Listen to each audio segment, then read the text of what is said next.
Hi everyone, আবার তোমাদের সামনে নতুন একটা ব্লগ নিয়ে আমি চলে আসলাম। মিনি ব্লগই বলবো, কারণ বেশি বড় ব্লগ আমি শ্যুট করতে পারিনি। তো এই ব্লগটা হচ্ছে 10-15 দিন আগেকার ব্লগ। তো এখন যেই আমার ঘরটা দেখছো, এই ঘরের লুকটা আমি চেঞ্জ করেছি, তোমরা পরের ব্লগেই তোমরা দেখতে পারবে। তো তারপরে দেখো, আমি ভাতের হাঁড়ি বসিয়ে দিয়েছিলাম গ্যাসে। তো ওইদিকে গ্যাসে ভাতের জলটা গরম করতে দিয়েছি, তার জন্য চালটা মেপে নিলাম। এবার চালটা ধুয়ে ভাতের মধ্যে দিয়ে দেবো, ভাতের হাঁড়িতে দিয়ে দেবো। তো চলো তোমরা ব্লগটা দেখতে থাকো। তো এবার থেকে চেষ্টা করব ডেলি ব্লগ দেওয়ার। ভাবি যে প্রত্যেক দিন ডেলি ব্লগ দেব, কিন্তু আর হয়ে ওঠে না কিছু না কিছু কারণে। তো এবার থেকে চেষ্টা করব ডেলি ব্লগ দেওয়ার। কি জানো তো, ব্লগ আমার শ্যুট করে ঠিকই হয়ে যায়, কিন্তু এডিট করতে যেহেতু একটু টাইম দিতে হয়, তার জন্য প্রচণ্ড সময় লেগে যায় এডিট করতে, এডিট করে উঠতে পারি না।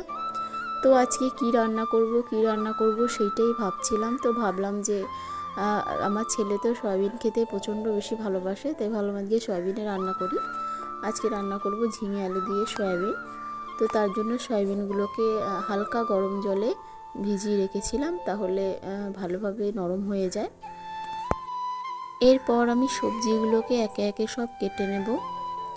তো আমার ভিডিও যদি তোমাদের ভালো লাগে, জানি তোমাদের ভালো লাগার কথা নয়, কারণ অনেক দিন পর পর যেহেতু ব্লগ ভিডিও দেওয়া মানে ডেলি ব্লগ, তো ডেলি ব্লগ তো আমি দিতে পারি না। তো তাও তোমরা আমাকে দেখছো, আমার ভীষণ ভালো লাগছে, আমার পাশে আছো, এইভাবেই তোমরা আমার পাশে থেকো। আর আমার ভিডিওগুলো কেমন হচ্ছে প্লিজ একটা কমেন্টে জানিও, আর একটা লাইক করে দিও, আর তাহলে আমার খুব ভালো লাগবে। তো চলো একে একে সবজিগুলো সব কেটে নিই। আজকে হবে আলু দিয়ে, ঝিঙে দিয়ে, সয়াবিন বড়ি দিয়ে তরকারি, তোমরা তো দেখতেই পারলে। তো এবার হবে করলা আর পটল একসাথে ভাজা করব।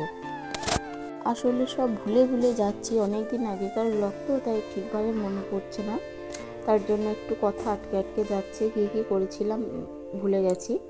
তো চলো এবার সবজিগুলোকে জল দিয়ে দিই, তা না হলে লাল হয়ে যাবে। তো এবার যে সবজিগুলো কাটলাম, সেই সবজির খোসাগুলোকে বাইরে ফেলে দিয়ে আসি।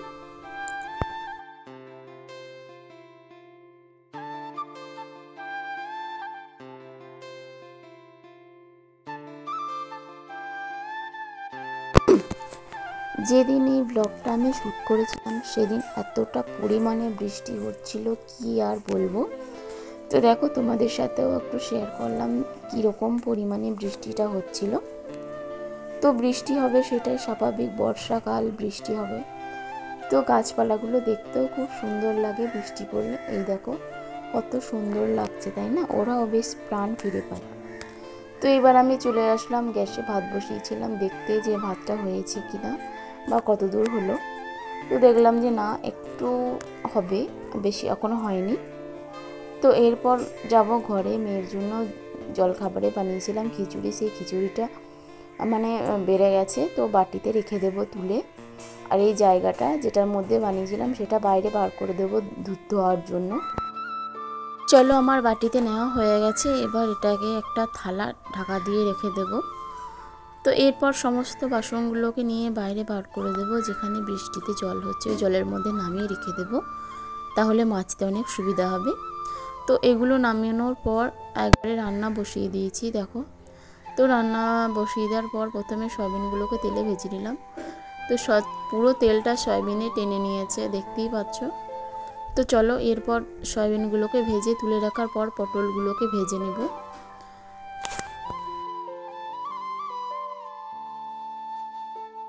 তোমরা যারা এতদূর ব্লগটাকে দেখছো, ব্লগটাকে দেখে যদি তোমাদের এতটুকুও ভালো লাগে, তাহলে প্লিজ সাবস্ক্রাইব করে আমার পাশে থেকো, তাহলে আমার নতুন নতুন ভিডিও বানাতে ভীষণ ভালো লাগবে, আর নতুনত্ব করারও চেষ্টা করব।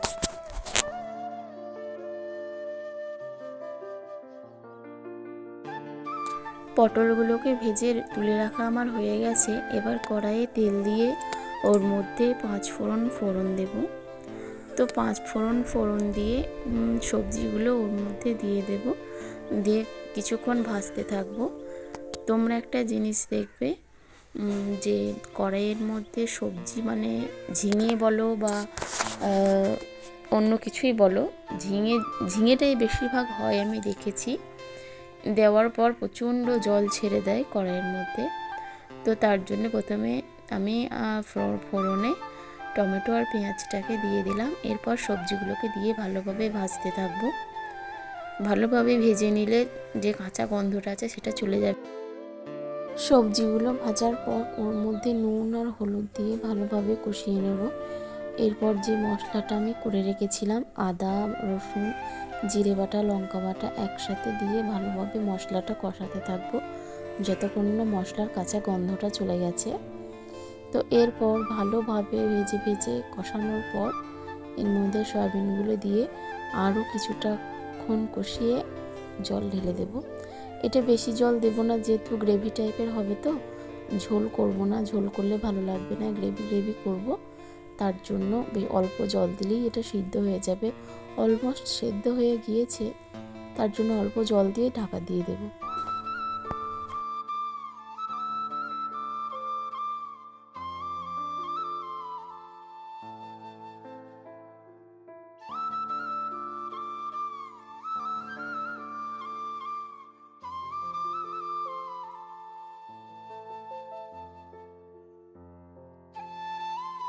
এইদিকে তরকারিটা হতে থাক, ওইদিকে প্রচুর বাসন জমা হয়ে গেছে। জলখাবারবেলা থেকে কোনো রকম বাসন ধুতেই পারিনি। তো ওইদিকে তরকারিটা হোক, এদিকে আমি বাসনগুলোকে একে একে সব মেজে নিই। আজকে যা জল পড়ছে না, কলপাড়ে যেতেই পারবো না। মানে আমাদের যে কলপাড়টা বাঁধানো আছে আর কি, আমাদের বাড়িতে দুটো কল আছে, যেটা 12 মাস আমরা ব্যবহার করি, সেটাকে বাঁধিয়ে নেওয়া হয়েছে। আর এই যে কলটা আমি বাসন ধুচ্ছি দেখছো, এটা ব্যবহার করি না, যেহেতু আজকে জল যাচ্ছে, জল পড়ছে, তার জন্য এতেই আজকে ধুয়ে নিলাম। তা নাহলে ওই আমাদের দুয়ারের কাছে ওখানে যেতে হতো। তো ভিডিওটা আমার মা করে দিয়েছে। তো দেখো এখানে বাচ্চা ছেলেগুলো কেমন স্নান করছে জলে ভিজে ভিজে, বেশ মজা লাগছে ওদের। তো তারপরে দেখলাম আমার মেয়ে চলে এসছে আমার বোনকে নিয়ে। তো মেয়েকে নিয়ে খানিকক্ষণ ঘুরলাম, অনেকক্ষণ গিয়েছিল। তো তারপরে মেয়েকে নিয়ে খানিকক্ষণ ঘোরানোর পর ওকে একটু ঘুম পাড়িয়ে দেবো, তা না হলে ছেলেকে খাবার খাওয়াতে হবে, ভাত দিতে হবে। এর সাথে খানিকক্ষণ বসে বসে খেলা করলাম, ওকে নিয়ে খানিকক্ষণ ঘুরলাম। তারপর গিয়েছিলাম ছেলেকে ডাকতে, ও গিয়েছিল ওর দিদিদের বাড়ি খেলা করতে। তো ছেলেকে ডেকে নিয়ে আসার পর এবার আমি ভাত বাড়বো। অনেকটাই বেলা হয়ে গেছে, চলো ভাতটা দিয়ে দিই। আজকে আমার ছেলের ফেভারিট তরকারি হয়েছে সয়াবিন আলু।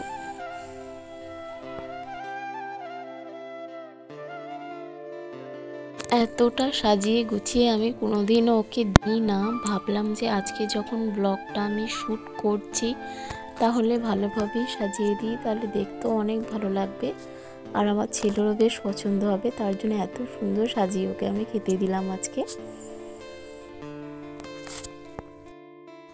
তো ছেলেকে ভাত দেওয়ার সাথে সাথে আমিও ভাত নিয়ে নেব, মানে আমি আর আমার ছেলে দুজনেই একসাথে খেয়ে নেব, কারণ মেয়েটা এখন ঘুমাচ্ছে। তো মেয়েটা উঠে পড়লে খেতে অসুবিধা হবে। তো ভাতটা খাওয়ার পর কিছুক্ষণ শুয়েছিলাম, মানে রেস্ট নিচ্ছিলাম বলতে পারো। ঘুম তো সেরকম হয় না বিকেলবেলায়। তো বিকেলবেলায় জলটা একটু ছেড়েছিল, তারপর থেকে আর কোনো ভিডিও শ্যুট করতে পারিনি। সন্ধ্যেবেলায় ছেলেকে বসিয়েছিলাম পড়াতে। তো আজকের ভিডিওটা কেমন লাগলো প্লিজ তোমরা কমেন্টে জানিও, আর যদি ভালো লেগে থাকে তাহলে সাবস্ক্রাইব করে আমার পাশে থেকো। আবার আসছি নতুন একটা ব্লগ নিয়ে, ততক্ষণের জন্য টাটা।